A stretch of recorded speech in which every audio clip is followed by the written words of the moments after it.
What's up, world? It's your boy, Coach EV, aka EV the Geeker, and welcome to another episode of Talking Hoops in the SIP Boys Edition. That's right, Talking Hoops in the SIP Boys Edition. We are live and in effect. Man, I am so excited tonight about tonight's show. We have our regular co-host all the way from Southern Sports Platform, Talante Weber, aka T Webb. We have from the Mississippi Hoop Report, Lavelle Johnson, aka Shoes. And then we have two very special guests. I mean, I'm as excited about these guests as I've been in a long time. From the Magnolia State, Magnolia Hoops, a legend, a veteran who's been around talking about Mississippi basketball as long as well, he ain't older than me. So for the last 30 years, please welcome to the show, Jeff Roberts. How you doing, Jeff? Doing well, my man.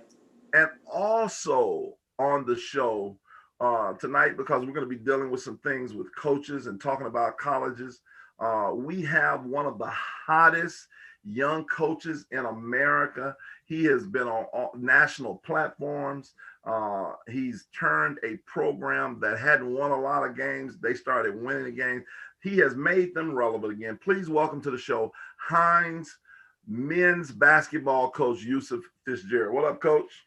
What up, EV, man? Appreciate you for having me, brother. Oh, man, it's all good having you. You know, tonight for you guys, for all you people that wanted to see Yusuf's beautiful face, he's driving, so we're gonna have to see this little, the face that he gave us here, but we're gonna hear his voice, so that's all that matters. Hey, listen, before we get going, I want to tell you tonight's show we have a new sponsor, and I'm excited about this sponsor. It's Eros Hydroxyl Blaster. Eros Hydroxyl Blaster.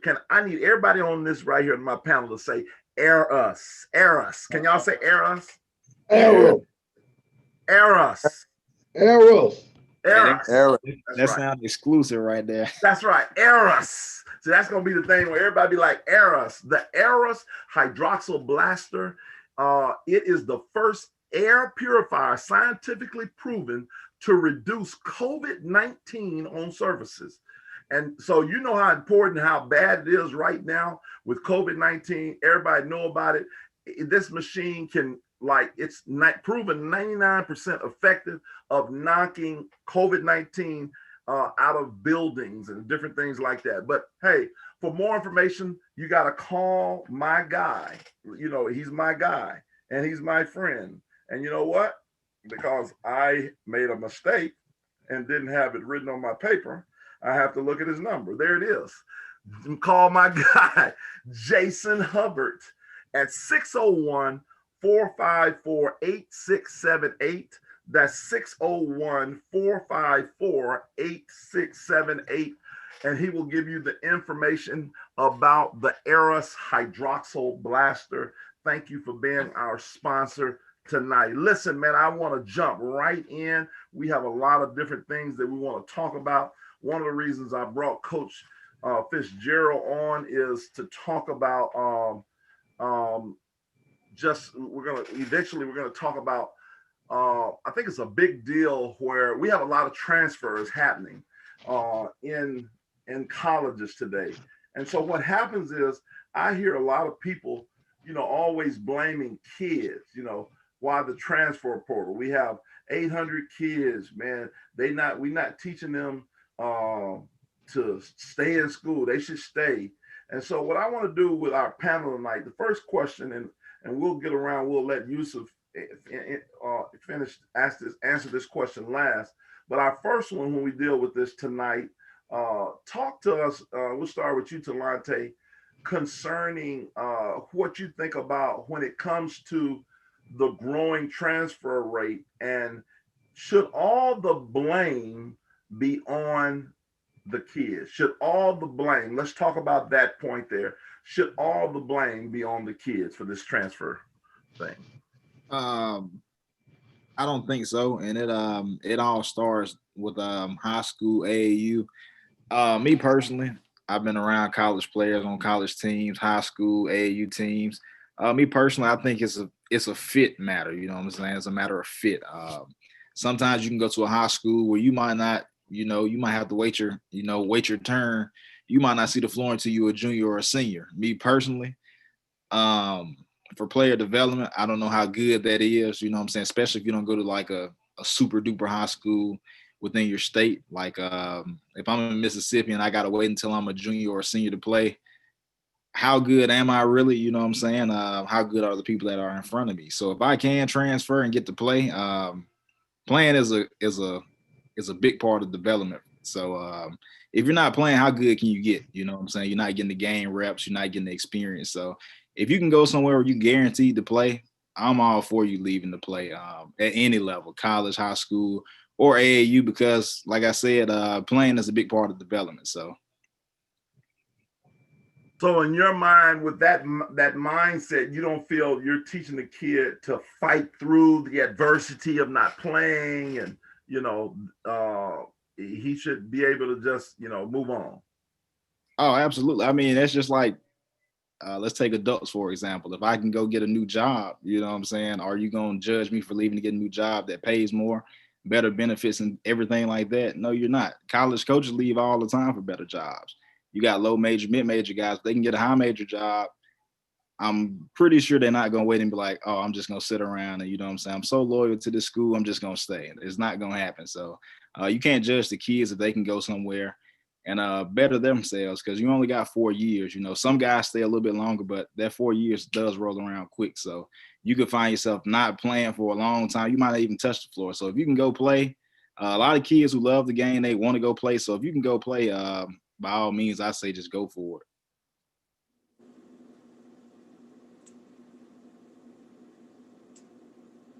Shoes, let's go to you next. Tell us your thoughts about that. All right. Well, no, I don't feel like all the blame is on the kids. As a matter of fact, I don't even like using the word blame. I mean, it's the situation of the times now. You just got the times now where everyone is looking for the best fit, the best situation. The urge, everybody's, what have you done for me lately? And the reason I say it's not everybody's fault, college coaches recruit on top of each other, on players on top of players all the time. I mean, you'll be on a college campus, and you came in last year as a freshman. You were highly recruited. Yeah, you were the number 150 player in the nation. Man, at your same position this year, they go recruit number 10 and number 50. And while I don't think it, I'm not one that doesn't think that fighting for your job, fighting for a job, I do think there's something, reputable about fighting, being willing to stay in and fight for a job. I also understand that sometimes when the writing is on the wall, you gotta see that. And let's be real. These days, coaches are telling kids to transfer. They're telling them, we don't have plans for you. They're telling them that they're helping them transfer. A lot of the transfers that go on now, some of them are initiated by the coaches. That never gets out a lot, but it does happen. I mean, you get a new coach in, the players there don't really fit his scheme. He's not as fond of the guys he didn't recruit. He's going to go recruit his own guys. Well, then the other guys, he wants those scholarships to go recruit guys he feel more comfortable with, and he'll start sending vibes, putting bugs in their ear. Man, well, you might not play. I really don't have any plans for you, so you might want to leave. So, no, it's not just the kid's fault. And like I said, I don't even like using the word fault. It's just the nature of the times right now. Jeff, jump in. They hit a spot on there, especially shoes. I've seen continuously the amount of coaches that are urging student athletes to transfer, helping them transfer for whatever reason they got on campus, and it just wasn't a good fit. A lot of kids, they listen to a lot of people around them. They think they could go play somewhere, and they really can't. And that's a product of that. But you also got to throw on the administration of the schools. Not, like Talante said, the amount of coaches that are taking the higher positions, look at the amount of coaches that's getting fired every year. These coaches, they have such a short leash. If you're a student athlete, you're going to play for said coach. Coach gets fired in a year, you're going to boat with him too. Right. Well, let's hear from a coach. Coach, let's hear from a coach's perspective. What's your thoughts? Coach, Seth, you've coached at the Division I level. You've taken in transfers who, being a JUCO, coach. You've seen a lot of this on both sides. Give us, a thought from a coach's perspective. Well, I'll say, EV, man, it's kind of progressed year to year as this thing. I got in it about 15 years ago, and man, it's morphed into what we have now, where you're gonna have over 1,000 kids on this transfer list. And I think some of it falls on the NCAA, NJCAA people that they allow some of this stuff to go on for reasons unknown. They give kids waivers and let them transfer for this reason, and they don't waive others. And then you got coaches that get different jobs, and like they've said, and you telling the kid, oh, I can't leave, I got to stay here, but the coach left, and the coach gets no penalty. So it's kind of some rules, it's kind of some things they're opening up to where, they've given a platform to the student athlete again. And it's not like it used to be where you had to stay all 4 years at a spot. And like Jeff said, there's a lot of people that's giving bad advice and different things. Now, I welcome transfers, open arms, not all of them. Everybody has to have a reason and a season on why they leaving and leaving another place. But I think the biggest thing has just been, it's the nature of the beast, like Shoes has said. I mean, I get calls, from guys wanting to transfer after the first week of school. I just was on the phone all day today from a kid leaving a mid-major school that, he's from Louisiana, and the coach that he was going to the school got fired before he got there and had nobody to look out on him, and played 10 minutes, and he was told he was going to be this, told he was going to be that. He left in the middle of the night, and he drove all the way back, back home. So, like, it's multitudes of reasons. I'm with Shoes. I don't think you can blame anybody because, you got so many people involved nowadays that you don't know who could be to blame. I always put it on the kid, man. Like, at the point of time that you're in this business, this is a business. You got to make the right decisions for you going forward. If you made a bad decision, eat it, own it, and that's the reason you transferring. But as far as like running away from your issues, and like Shoes say, you're not playing because you ain't the best thing since sliced bread, it's going to be some guys at that school that's going to be just as good, if not better than you. You're going to have to earn it. Running ain't going to be it. But there's also circumstances that coaches can lie to kids. I got a kid just now from another JUCO that the coach told them, I'm going to let you play your game. Then they get over there and he's manipulating every movement on the floor. And he even admitted to me, like, Coach, I lied to the kids. Maybe I was wrong, but I needed some talent. And it's circumstances. So I just think it's case to case. Yeah, I think that's very critical what you said at the end there, Coach. I lied to the kids. And so now it kind of segues into my next thing. I've been dealing with some, kids as well, where over the last, 28 years of coaching and then just mentoring kids, you hear, you think about the coach lied to me. That's a common statement.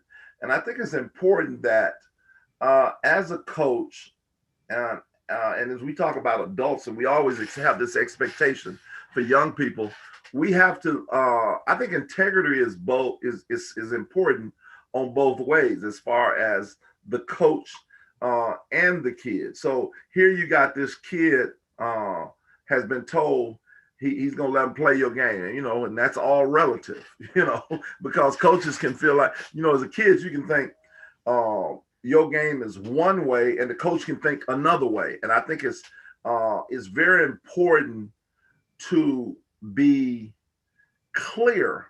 And I think that's why it's important that when kids right now go into this recruiting phase, they have a team.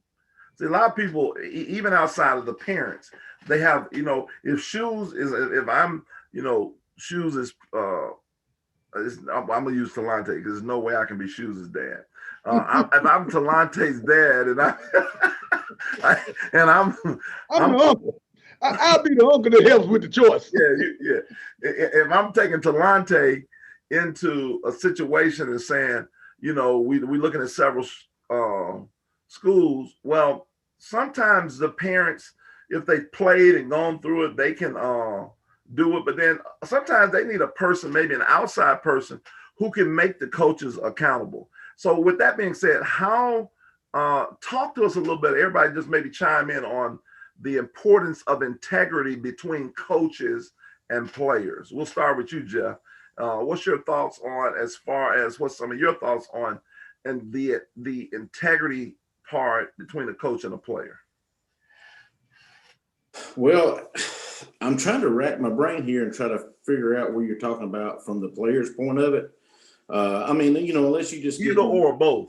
You can give me the player's perspective. Like Seth said, the player, the coach said he lied to him.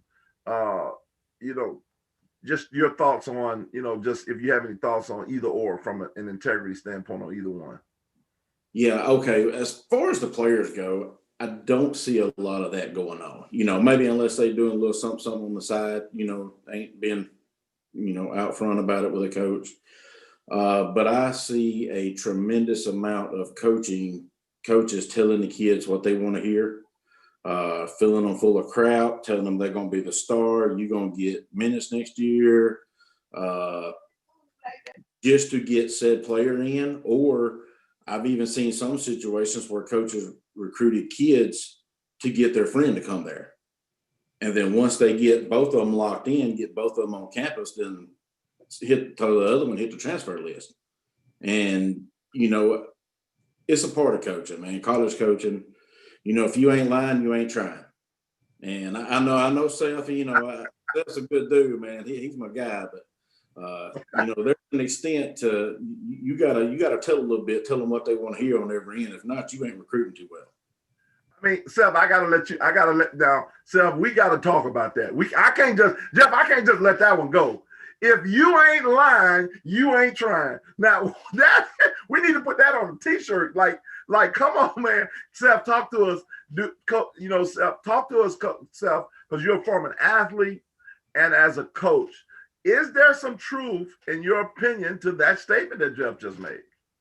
There's a lot of truth to that. Like that story I just told you was real. Like, dudes, there are coaches out here, man, that are telling every kid that they're gonna play 25, 30 minutes a game, and you ain't coming off the floor unless you're tired, and you get all that stuff going on. And what happens is that's not the truth, because you can't guarantee that.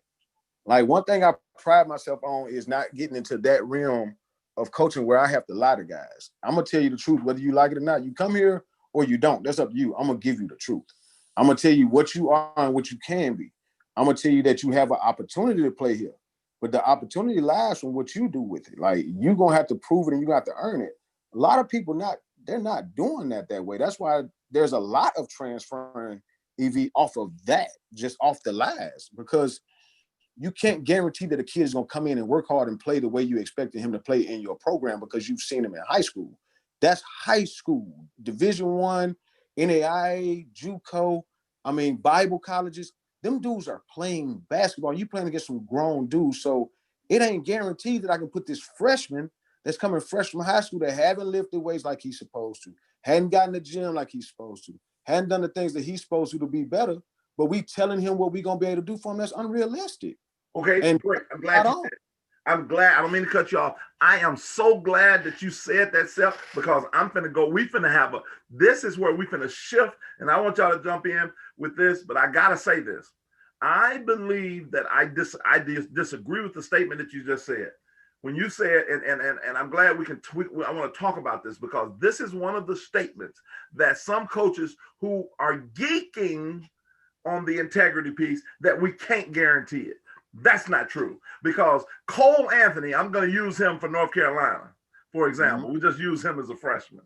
He was guaranteed that he was going to start at North Carolina and play X amount of minutes, much as he wants. And Zion Williamson at Duke, do you think that Coach K did not guarantee them a starting spot? You can guarantee and keep your word. Go ahead, Talante, jump in. I mean, you got to think. You talking about 5-star recruits now. You know what I'm saying? Like, I mean, you got to think them top level guys. You know what I'm saying? Like Zion would have went to any school in the country, and you can't not start Zion with you. Well, he ain't gonna transfer though, Talante. He ain't even transferring. Like Zion is not transferring. Cole Anthony ain't transferring. Name me a transfer. Malik Newman was a high name. He was a hot topic. EV. That was a high profile recruit that transferred. Why did he transfer? Well, from what I was told, he was transferred because he got the minutes and he put numbers up. But there was dissension among the seniors versus the freshmen and not liking him. It wasn't so much playing time. I heard something different. I heard he wasn't working that hard at State. And I heard that from somebody that was working with the team during that time. So I don't know. I love Malik Newman. I think Malik Newman's he one of the greatest high school players to ever play. You know what I'm saying? Absolutely. What we're saying is, this is my thing about bringing up Malik. I love Malik. It's my guy. Horatio's my guy. But what I'm saying is, if we're talking about if you're going to bring up Zion and Cole Anthony, those are two bad examples on your point because you're talking about two dudes that didn't transfer. Now, if we're going to talk about it, what was not guaranteed to Malik on why he ended up leaving to go to Kansas? No, so that just goes to prove the point that I'm going to say maybe you can guarantee stuff, hold up your end, and it still don't work out sometimes. That's right. That's my point. Okay. Checkmate on that. Now, granted, I don't think the coach did Malik Newman right. I think they should have gave him the ball because he was the star of the team. You know what I'm saying? I think he should have been the man of the show. I think they kind of let I can't remember the guard's name, the senior guard. They kind of let him dictate the play, and it should have been all Malik because he was the name on the team. You know what I'm saying? That's just my thoughts on it because they weren't. And I think that's what was agreed to lunch. I would say bringing Malik in to that team, I would have a feeling that it was told to him, right, hey man, you're gonna be the guy to get out of here in a one and done situation. Right. Well, there's no question. Let's not be silly. There's no question that was said. But here's my point, Seth. It wasn't a point of the high profile guys for you and Talante.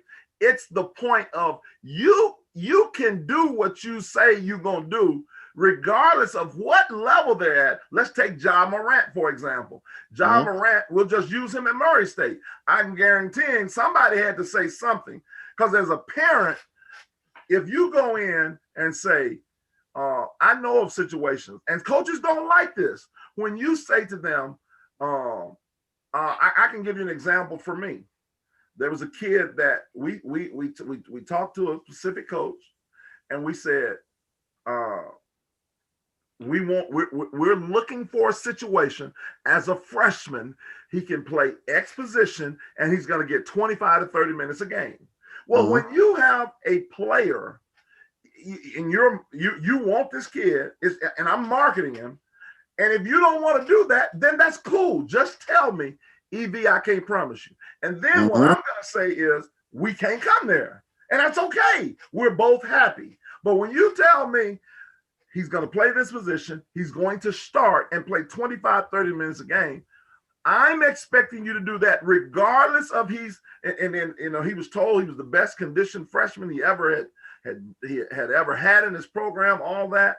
But I don't even care if he ain't lifted a weight. He can't. That's your job as the coach, in my opinion, Seth, you got to hold your end up to the bargain. That's just how it is. If I say that, Evie, that's why you ain't gonna never catch me saying that.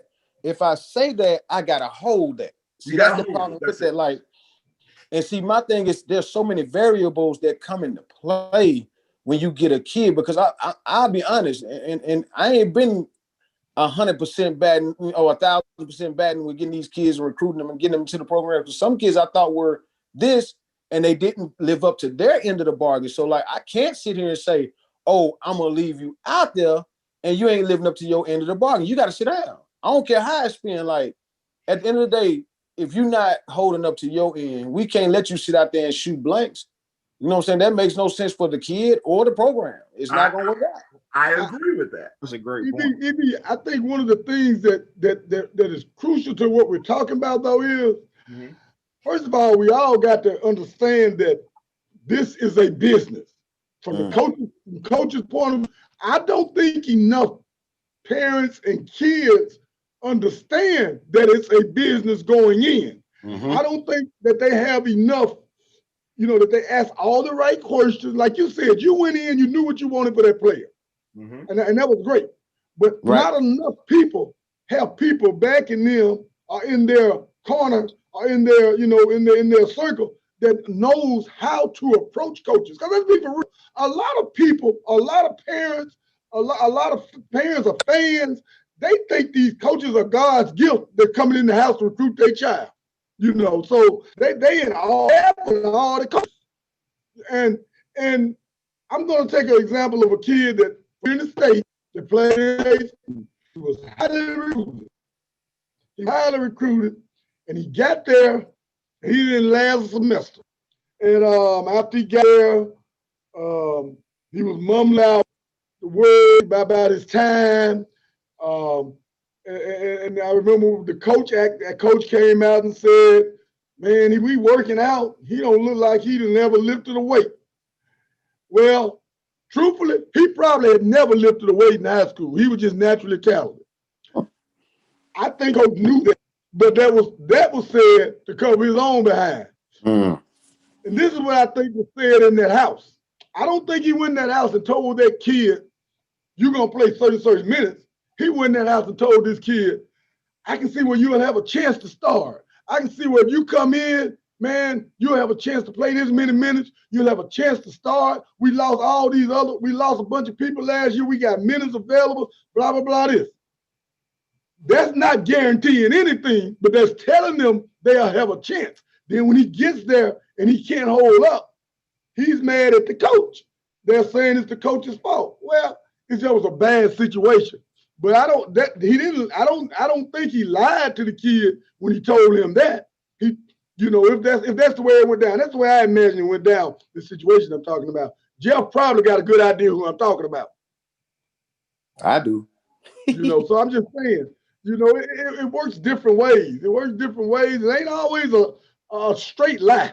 The coaches manipulate words. People manipulate words, and then people hear what they want to hear. So it works back and forth both ways.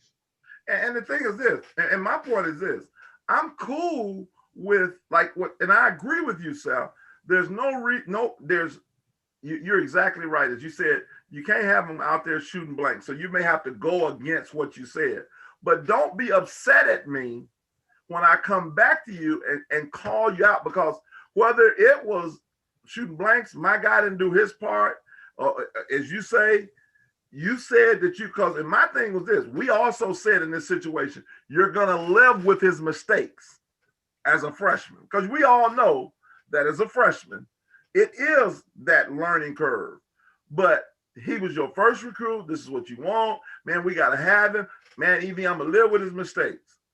And now, before the season even starts, you come back and say to me, "Man, Evie, we want a red shirt." That's bad.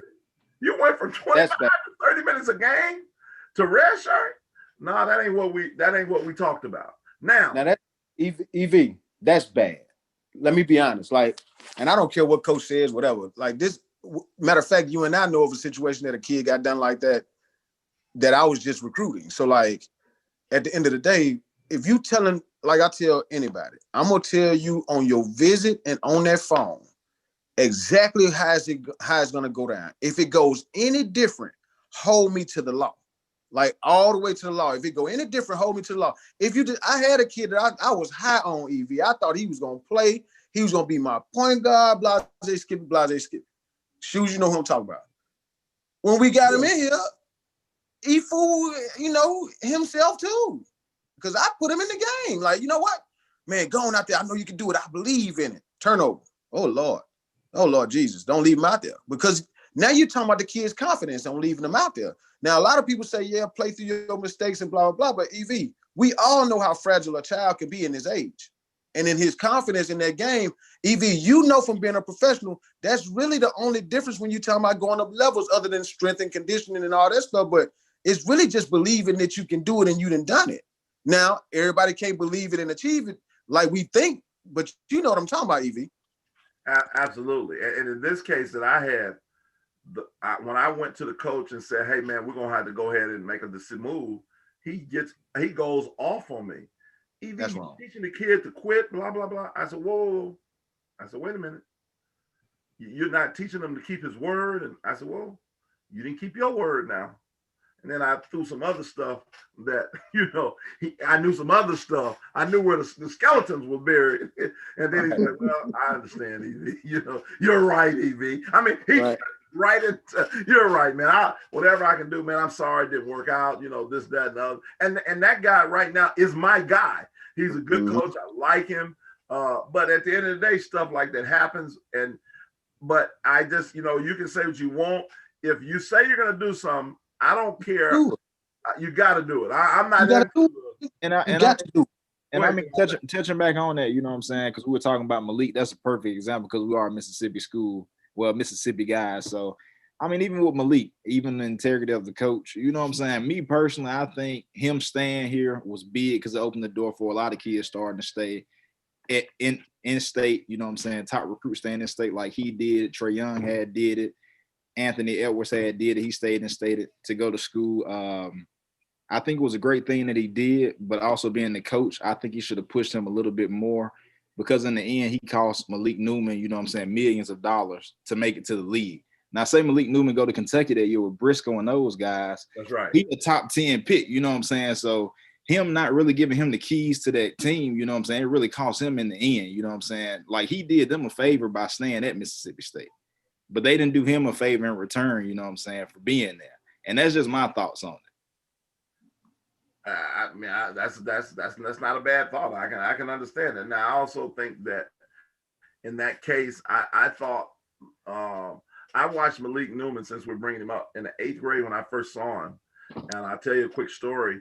I saw him at John Lucas camp, and he went against the Harrison twins.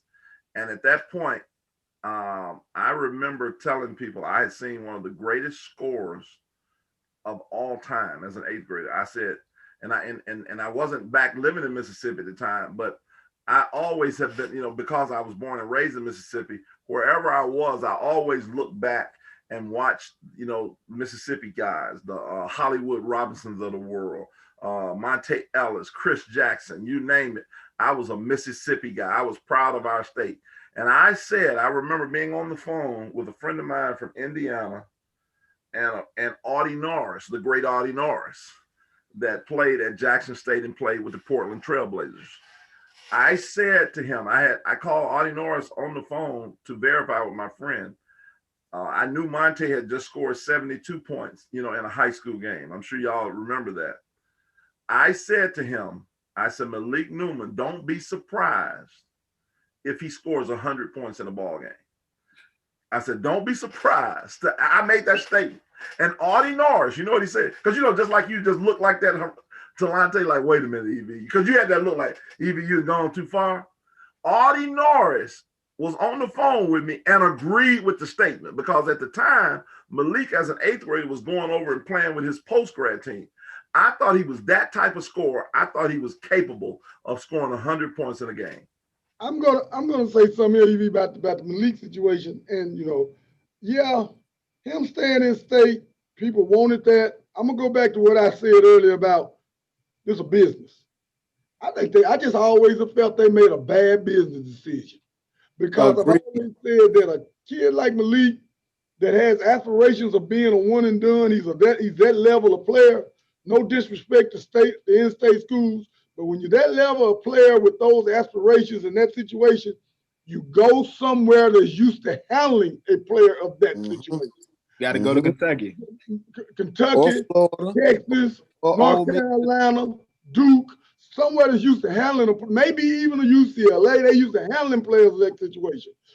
The culture in Mississippi State was not prepared to handle that. They hardly had a bunch of NBA players, let more one and done. If you think about it, they hadn't really turned out many NBA players coming up before that. Even when Stanberry was there, they didn't turn out a lot of NBA players. He had a lot of players make money across seas. He was not turning out NBA players. Well, when Rick Ray came, hey, nobody's going to no NBA. Rick Ray was there.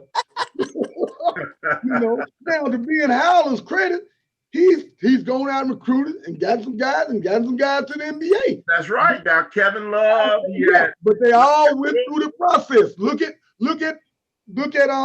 Westbrook just drafted. They thought he was going after 1 year. He ended up staying too. Mm-hmm. Perry ended up staying too. I'm just saying the culture at State, especially at that time, was not prepared to handle a one and done. And I just think that's where they made their mistake, just not made a bad business decision by going to State. They let their heart lead them. They wanted to stay in State, trust the Mississippi guys, played there. You wanted to go, wanted them, the heart led them that way, but it was just a bad business decision to me. Well, I'm close for that. And again, the thing is, the good thing about all of this and in life, we can learn from our mistakes. And at the end of the day, I think Malik Newman, although he's overseas right now, he's really, and a lot of times people think the NBA is the end all. Although I really believe Malik Newman will be an NBA player and play for 10 to 12 years in the league. I really believe that. I think that this COVID kind of hurt him a little bit because the G League, the uncertainty of the G League, but he's gone over to Turkey. He's in Turkey right now, putting up great numbers. I still believe he's going to have a great NBA career. I'm still a believer. I'm still a fan, especially where they play now. He can shoot it. I think he should have always stayed. Another thing, since we're there, I think he should have stayed at the 2 guard versus trying to play the point a little bit. I think that has something to do with it because I think he's one of just the great. He's a guy that can just. I agree with that, EV. I think that was a mistake too, trying to become a point. Do what you do, baby. Do what you do. Yeah, he's just a scorer. He's a scorer. He's a phenomenon. And we can say what you want. He's one of the best players to ever come out of the state of Mississippi. He's one of the few players. I don't know. I'm gonna let Jeff and Shoes help me on this. I don't know of how many players won 4 straight state championships. How many other than Malik Newman? I don't know. I don't know if there was another. I can't think of another that won 4 straight. Monte played in 4 straight, but he only won 2. Mm-hmm. He was 2 and 2 in them. And other than that, maybe go back. He is back in the. You go back too far. They were playing middle school. They were playing junior high, so they didn't even have opportunity to play in 3 straight. If you go back to like the 80s, back in the 80s, they didn't even have opportunity to win 3 straight back then. I think Brian Adams might be the only one behind him with 3. Because I can't think of one either unless you go way back. Because Murray got a few girls, Mayola Bowden and some of them that might have won 4 or 5 because they were back in those small schools. They bring those girls up, let them start playing varsity in the 6th grade. We might have some folks like Mayola Bowden and somebody might have won them by 4 or 5, but I don't know of any boys. Well, that's very interesting. So I think it's important. Anybody else want to finish up on the integrity? We jumped off. And that's okay. On the integrity with coaches and players, EV, I do want to tell you it was close there. I watched him drop 56 points at Marshall County Hoots Fest, Malik. So he got close to that. He still holds the scoring record at Marshall County. He was triple teamed in that game. It was versus the team from Toronto. Jamal Murray, Thon Maker, and Mature Maker was triple teaming him that game. Go watch the highlights on YouTube. He dropped 56, and he would have had more, but the last 3 minutes of the game, he kept catching stomach cramps and would have to go keep sitting out. Is that what they squirted the mustard in his mouth? I had seen the highlight. Okay, that was that game. Yeah, he was killing that tournament. He was eating. Wow. And that was they triple teamed him with 3 NBA players, and they could not stop him. Yeah, he's definitely one of the. He was great. Did anybody, since we're talking about great games, let's just flip real quick. Was anybody in the building when Monte scored 72 on this line? No, that was up in Greenwood, wasn't it? That was in Greenwood. Yep. And I wasn't there. That was a game that he had just torched them for like what it was, shoot 60 something the time before that day. And they went to talking crazy to the man. He come out of that thing with 73. I was in the gym the night James Robinson had the 60, what was it, 62, 60 something over at Wingfield. I was in there that night. Yeah, that was ridiculous. Take us, Shoes, take us through that. What was the atmosphere like? Did people know that James Hollywood Robinson had six? Like, you know how people say, man, how many had you think? You know, everybody go through the thing. I mean, how many you think he had? And back then there was no 3-point line, correct? Or did he have one? I think he might have had the 3-point line. Okay. Well, what was the buzz like there? Take us through it. It was a JPS. It was the Christmas tournament game, and I can't remember who they were playing, but it was somebody they were number one in the state. Somebody they were going to handle pretty good, so it's just a game, and they got going. Everybody expecting them to roll, blow them out, but as he got going, and as everyone knows, Alvin Jordan didn't sub. If you ask him about that, he always said, my starters worked hard in practice. I won't let them, they ought to get an opportunity to enjoy, them blowouts. My subs, my backups, they get to play in practice. They better be ready next year. That's what Jordan said. Jordan he was not subbing unless somebody got in foul trouble or something. So that particular night, I think he might have played 5 or 6 guys that night, 7 guys. But when James got rolling, and everybody in there knew he was rolling, it just kept piling up. I don't know if I thought he had 60, but everybody knew he was really, really high. And naturally, as he keeps going, the vibe starts building. As he keeps going, the vibe starts building. So by the time it got over in the fourth quarter, it was pretty lit up in there. It was pretty lit up in there because he was putting on a show. Well, I tell you this, there's no way in today's game. I don't think there's any way in today's game. Speaking of, we'll just, but shift into that. I believe that Mississippi has had some great coaches, like the Osmond Jordan, the Wayne Brents of the world, obviously the Thomas Billups, the legend. I'll ask you, I'll let you answer this first, Luther. Seth, and the Luther Rileys. We got to throw Luther in there. And then I call the young legend. I'm going to throw his name out there, Anthony Carlisle. He's got 5 men. I got to put him out there, but he's not an old school, so we'll take him out, but I at least want to mention his name. Let me ask you this. Can Osmond Jordan get away with that today? Could he get away with that today? Yes, because this is the thing about that, EV. When you set a tone from day one and you let it be known that that's what is going to happen, if you go over there, that's on you. You come over here if you want to. I told you what we're going to do. My starters going to play. And that's what it was at Murray at that time. Them guys played. There wasn't no question. And his backups, when they time came, they played, they put up, and they got scholarships too. It wasn't like them guys sitting on the bench didn't get scholarships later when they time. Them guys was pros. Let's be clear. Let's be clear. First of all, their first 5 was pros. Ryan Locke didn't play in his senior year. Ryan Locke didn't court his senior year. Exactly. Ryan would tell you about every game the years before because he was sitting there watching them. He can tell you everything happened, and he'll run it down to you the same way. And it was what was known. I can even remember, even with Frith over at Murray for Shoes' son. Frith didn't play what it was. She was freshman. No, he didn't play freshman up. He didn't play freshman up. And if you took the 9th grade year on the 9th grade team. Yeah, and I can be honest now since I ain't over there, and high school association might come back later on if I go back down, but I was trying to get Shoes to transfer Zay to Piney Woods at the time. Like, man, he can come down here and play right now. But Shoes chose to be loyal and say, you know what, now, Self, we knew what we was getting ourselves into. We're going to sit on here and we're going to play 9th grade ball. That's what it is. So it's all about, if you know that's what it is, before you go to those schools, like you going to Wayne Brent, you're going to play defense. If you don't, you might as well transfer because he's going to make a hell on you. Yeah. That's right. You got to play defense. Yeah, you got to guard. You got to guard, man. You got to guard. That's what he said. I don't care. I don't care what you're talking about. If you ain't ready to get up at 5 in the morning to practice and you ain't ready to play no defense, man, go somewhere else. I will get out of there. Exactly.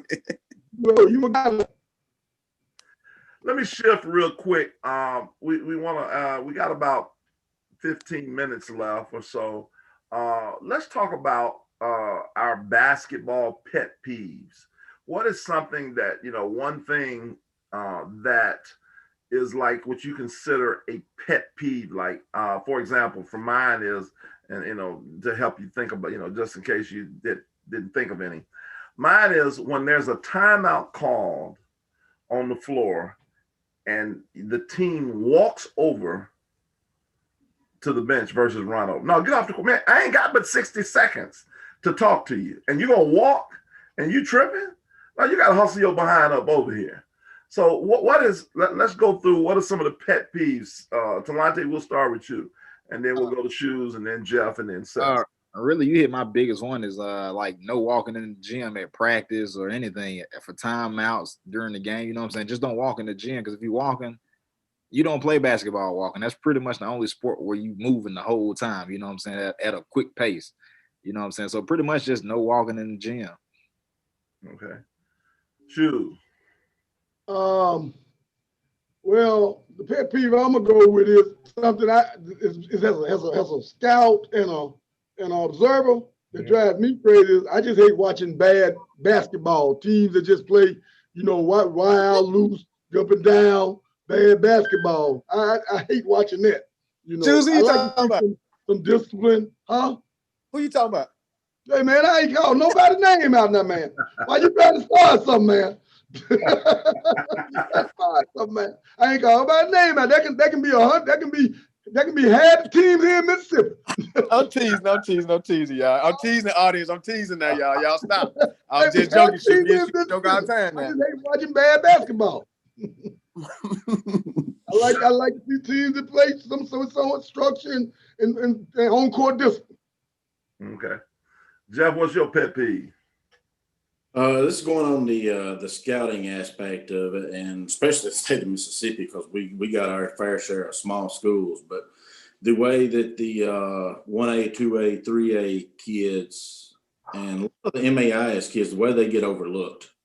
I recently had a coach in the last couple of months told me, there's a JUCO coach in Mississippi, that he would never have a 1A, 2A, or 3A kid on his team ever. Wow. I mean, look at how many 1A, 2A, 3A kids that are playing Division I. Look at DJ Stewart. That's straight up 2A. Mississippi State ain't complaining right now. Ben Hallen likes him. I played 2A ball. I played a lot of 2A ball. We had like 8, 9 guys that could have played Division I ball. Now, Jeff, we ain't asked you to come on here and start lying on these coaches. Now, Jeff, no coach done told you that. We ain't gonna let you do that to that coach. It is too. I ain't calling no names. That was told straight to me. And coach, whatever coach told that to Jeff, I just want to say, what's wrong with you? Thank you. What's wrong with you? How you gonna say that? I think the misnomer with the small schools is, like we had that discussion a couple of weeks ago, EV. I think the misnomer with them is this. No one says there isn't talent at the 1A, 2A, 3A, and MAISA level. But the truth of the matter is, it's just usually not as much.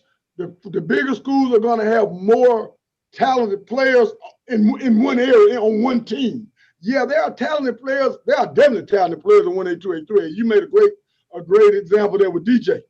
But let's be real. On DJ's team, was nobody else probably gonna play no level of ball hardly. I don't know, maybe one. I don't recall anybody else I thought were playing well. And that's just usually the thing about the 1A, 2As is not. I'll never say there's no talent down there, but I just know it's not as deep. As deep as it is when you start getting to 4, 5, and 6. Those schools tend to have more well-rounded talent, lumped into one team. And you got some bad 4, 8, 5, 8, 6A teams that ain't got no talent either. We can tell the truth there too.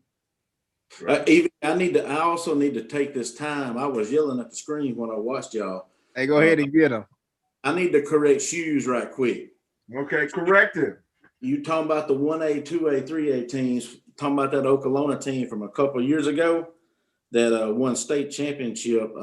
They beat Starkville by 6 at Oklahoma, and they lost to Starkville by 2 at Starkville. and they was also had Olive Branch scheduled to play that year, but because of snow, that game didn't happen. They were a phenomenal small school team. And Oklahoma also throttled Lee Huntsville, which is was it 6A, 7A power in Alabama that had, I think, 4 Division I kids on it. And Oklahoma beat them like 20, 26 points, something like that. And who was on that Oklahoma team, Jeff? Cam Smith, Mumu, Ladarius Spears. You had a little Tippler. who Was Tippler on that team? No, Tippler was. No, it wasn't Tippler. It was what's his name now? I forget his name now. Cameron Smith, Spears, the little point guard down to Pearl River.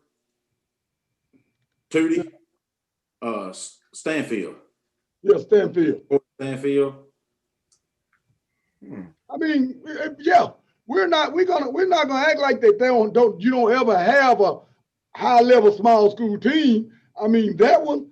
I mean, we're gonna throw out Cannon Woods in a few years, and I know people will say that they had guys from different places, but let's throw out Durant when they had a ratio and Deach and them. That was unfair at 1A. That was unfair at 1A. A ratio what? Huh? You talking about Train? Yeah, when Train them was at Durant, Train and these folks played 1A ball. EV. They won 3 in a row. Oh, they won 3 titles in a row. They did. Train won 3 in a row. Yep. Wow. Think about that. Think about that. As a father, you win 3 championships in a row, and then you have your son go win 4 championships in a row. So now you're having the conversations, regardless of 1A or whatever, what it takes to be a state champion. Right. If anybody knew, it would be his daddy. Right. I mean, it'd be just like the only other kid that I know, and I happened to be there living in North Carolina at the time, that won 4 straight championships was a guy, I think you all may know him, plays with the New Orleans Pelicans, named Brandon Ingram. Brandon Ingram won 4 straight state championships in a row. So to win state, the 4 in a row, 3 in a row, 2 in a row, 1 is huge. But Seth, we want to hear your basketball pet peeve. We got off. Tell us your basketball pet peeve. Man, I come from the shoes train of thought, man. Like bad basketball, like I can't stand it. Like make the right pass. If you see a guy up ahead, man, please pass the ball up ahead. Like what are we doing? And I just hate when it's really no structure. Like EV, I've watched you coach, and you have organized chaos, but you know what you're trying to do. It's some folks that let these kids do anything, running up and down this flow. And then when we get them with us in college, they're like, man, what's this? Well, dude, this how you gonna play for the next, 4 years. Like you can count on it. Every college you go to, if they trying to get you prepared, you're gonna be in some stuff that's got some structure to it. And some folks just don't have any structure. There's no rules. So, man, I see guys get the ball on the break. It's a guy up ahead and he won't pass. He go down there and miss the layup or smoke the dunk. I mean, that's just I don't agree with that. Making the right pass now. If you hot, EV, you know how this feels. I know how it feels when you hot now. All that basketball stuff go out the window. I do let guys do that, but if you ain't hit 3, 4 in a row, man, come on, man, make the right pass, man. Play the right way.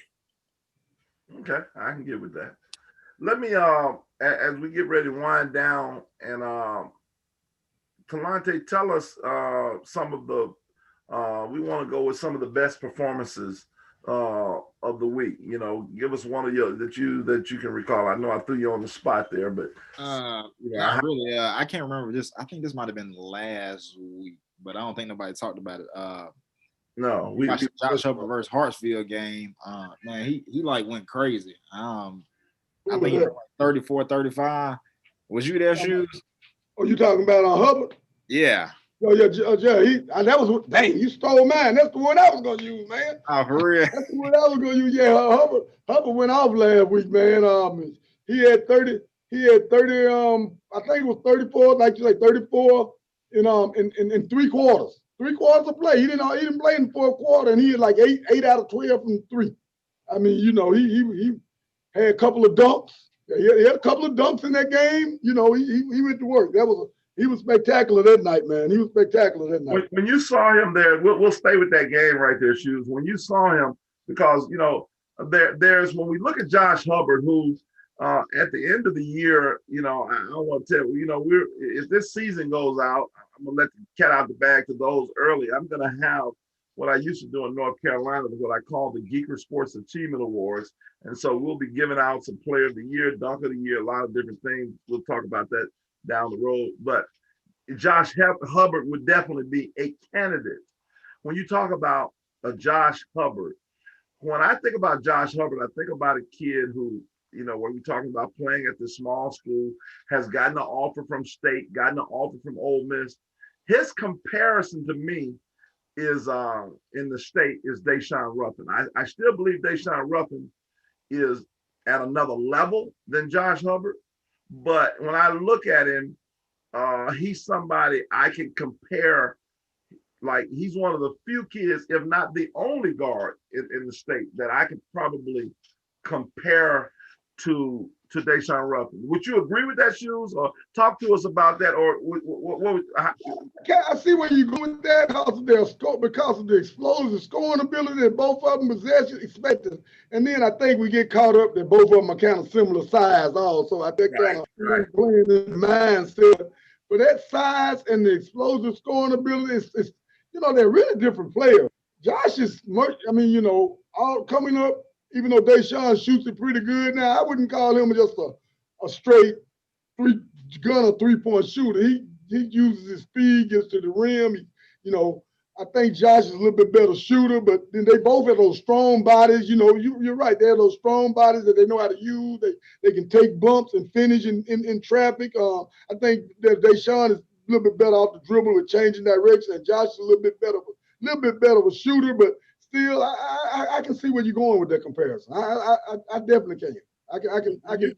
When you saw him the other night against Hartfield, were you surprised were you surprised that Hartfield got blown out? Ultimately they got beat by 30. Yeah, I was surprised at that. I didn't see that coming. I thought the game would be much closer. It wouldn't have surprised me if MRA had won, even though I had in my rankings I had Hartfield higher.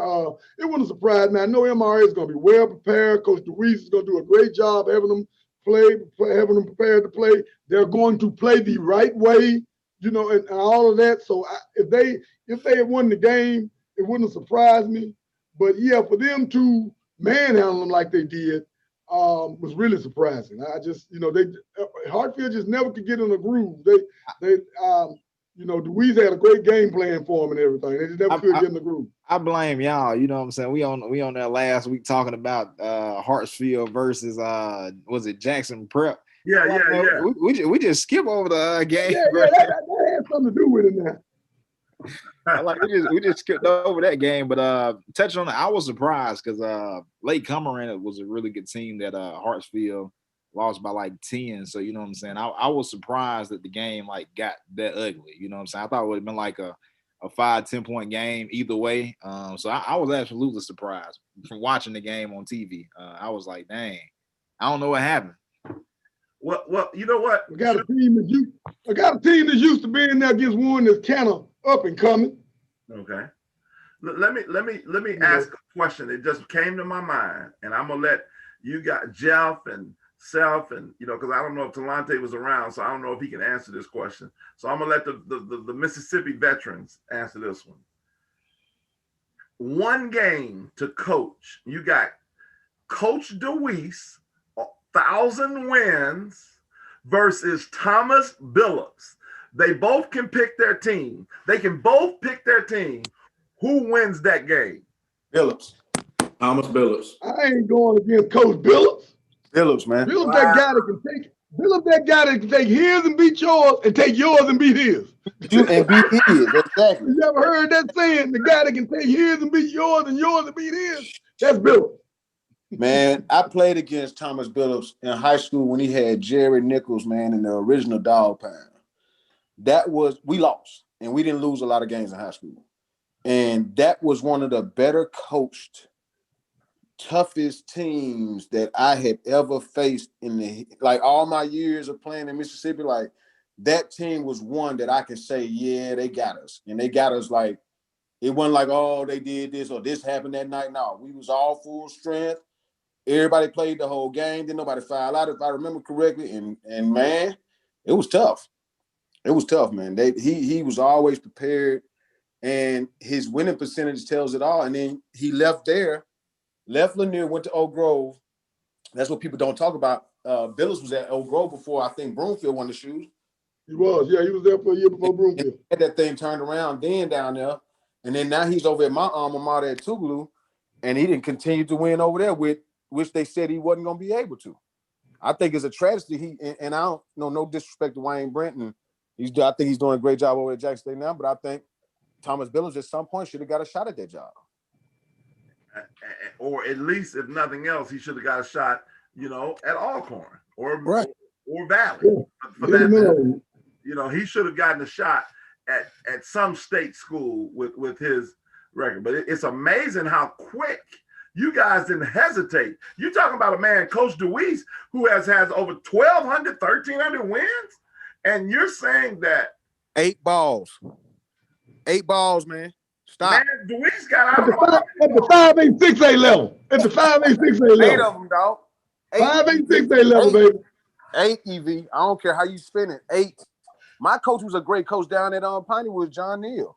I think he put something together special. We won 3 in a row down there and should have won 4 with what he put together down at Piney Woods when I was there.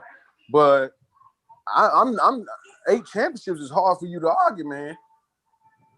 Well, and I love me. I think Newman does a great job up there. I've said that 2 shoes at a game, and some other guys be sitting in there, but man, Thomas Billis was something different.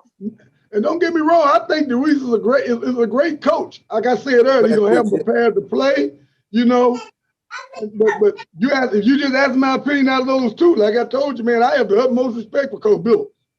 Wow. Well, as we get ready to close, I want to give everybody an opportunity, what I'm calling the last geek. The last geek of the night. Everybody gets a minute or 2. And the last geek of the night is still brought to us by our sponsor for tonight, Eros Hydroxyl Blaster. Eros Hydroxyl Blaster. If you want to forget our original sponsor, EV. Huh? Don't forget the original sponsor. Yeah, well, tonight we focusing on Eros. And if you need more information about Eros, we got to call my man Jason Hubbard at 601-454-8678. 601-454-8678. Man, if you got some COVID issues, he's the man that you got to deal with. Now, let's have our last geek of the night. We'll start with you, Jeff. Anything that you want to say, you can say hello to your wife. You can say, the last geek is whatever you want. Then we'll go to Lante Shoes, and then we'll end with Coach Fitzgerald. Hey, I'm going to throw a less mentioned coach in there, my high school coach. I got to throw mine in there too now. I think he's got 9 gold balls, and at one time was the highest winning coach in the state of Mississippi. That's Sam Ritchie. It was small ball, 1A, 2A, but he did it with all the Wheeler teams, Jumpertown and Baldwin back in the day. Okay. That's tough. Sam Ritchie, 9 balls. 9. I think it's 9. Might be a little bit more than that, but it's up there. Okay. That's tough. That 1 is hard. I went back to back, so yeah. I will have to say this too is also 0-1 against USEF down there in Jackson too. USEF beat the snot out of us, man. There's a lot of people say that, Jeff. Don't take it to heart. Man, why you pumping yourself up like that, man? You didn't have to say that. You didn't have to bring that up. Don't pump him up like that, man. Jeff, they don't like to talk about that down here in this area because it went down, okay, with everybody. 5A, 6A. We didn't have 6A, 5A, 4A, 3A. We played everybody and we won. It was different though, man. I told Shoes the truth about that story, but I ain't gonna tell it on air. But it was Piney was different back then. Man, I had nightmares of Raheem, dude. I ain't gonna lie. That's a big dude, man. In high school. Lockhart. Yeah. Go Those are ahead, big guys. Duarte, your last geek of the evening. Well, I just want to say, you know what I'm saying, I enjoyed the show, you know what I'm saying. I love being on here with good people. I talk to all of y'all, you know what I'm saying, quite often. It's fun getting to talk basketball about the state and just basketball in general with people that can have an organic conversation. You know what I'm saying? And like today, it was just like off the top. You know what I'm saying? We don't write this down. It's not script. We just going off the top of the dome, whatever comes. Barbershop talk, baby. Yeah, you know what I'm saying? So like people probably think it's script. It's not script. We just come on and go off the top. And like I said, it's great people on here today. Coach EV, Jeff, Shoes, Coach Youssef. So you know what I'm saying? It's just real basketball minds, you know what I'm saying? Pretty much speaking facts, you know what I'm saying? Some people gonna agree. Some people don't, but at the end of the day, you got to respect it because we all put the work in. You know what I'm saying? It's not like we just Twitter guys. You know what I'm saying? So you got to respect it and just keep tuning in, man. Subscribe. You know what I'm saying? Like it and just keep going on the journey with us, guys. I sent the link to the group chat. Go ahead, Shu. Well, first thing with my geek is I'm gonna say we named one there and then we got off of it because we got a sidebar. I want to throw a shout out to Caleb Rawls, who had last night against Jeff Davis County had 40, 11, and I think 40 points, 11 rebounds, a couple of blocks, and a steal. I want to throw that out to him. He had a big game. He's been having a big season down there at East Marion. I got my eye on those guys to maybe ease up in my small school Super 7 when soon when they get a few more games under their belt. That was their first game in about a month. They played 3 and then shut it down. So they went to Jeff Davis County, got a win in overtime against a 3A school. So I want to throw that out there to Caleb. And then I want to, every week we're talking about guys. I'm gonna throw a couple of guys out there. There's a kid a couple guards down on the coast that I definitely want to make mention about. John, the kid there's a sophomore, there's a junior at Pascagoula that's been playing real well. His name is I want to say John. Let me make sure I got it right. I don't want to say it wrong. I want to get a wrong name. But John, I think it's John Davis. John Davis down there at Pascagoula. Yeah, he's been playing really good. Been having a strong season. And then there's a guard that has come on my oh God. He's got a strange name, a different name.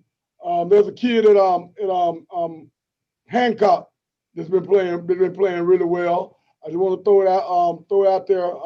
And I did not prepare for this. And now I cannot find the name on my stuff. And I know I had it written down somewhere. Hancock. Let's just call him Hancock. Y'all go ahead on, and I'm gonna come back and drop his name. Okay. I got it. I just got to put it up. Seth, your last geek. Go on, Jeff. No, it's Seth. Jeff already did his. You gonna get Seth go now? Yeah. I say this, man. Evie, I've watched all the stuff. I'm always supporting whatever you're doing, and I've watched and all you guys on here. I talk to all of you all a lot, and I respect what you guys are doing. I appreciate it because I think this opens the lines of communication to get some of those, myths and kind of how we see it on this side of the ball for information for parents, kids, student athletes, everybody involved. And I want to say it's improving the dialogue about our sport overall. You get a lot of good conversations out of this.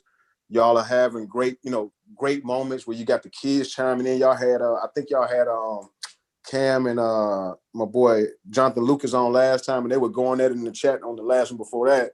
So, I really appreciate what you guys are bringing to the table.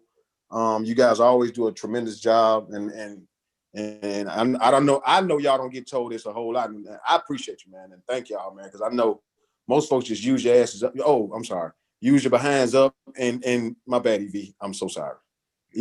My bad.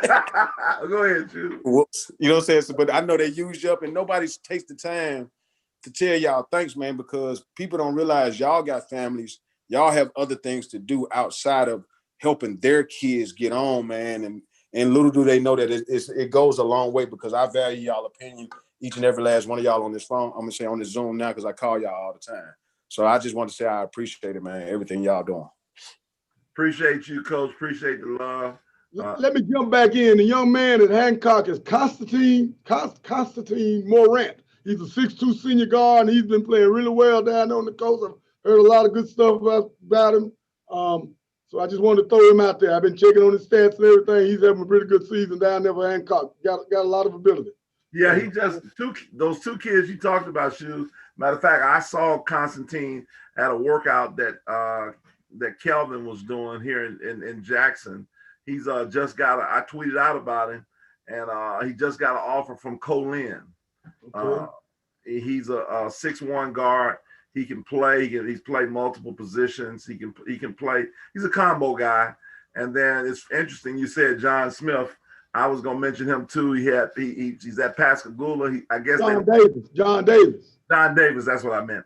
John Davis. He's a class of 22, and I heard through the breakground that they lost to Harrison Central by 4 points, but he had 16, and he held Fat Boy to 0 points, and that's a big accomplishment because Fat Boy, he can score the basketball. So you better watch out. They're gonna come for you on Twitter. They go. Yeah, team we it.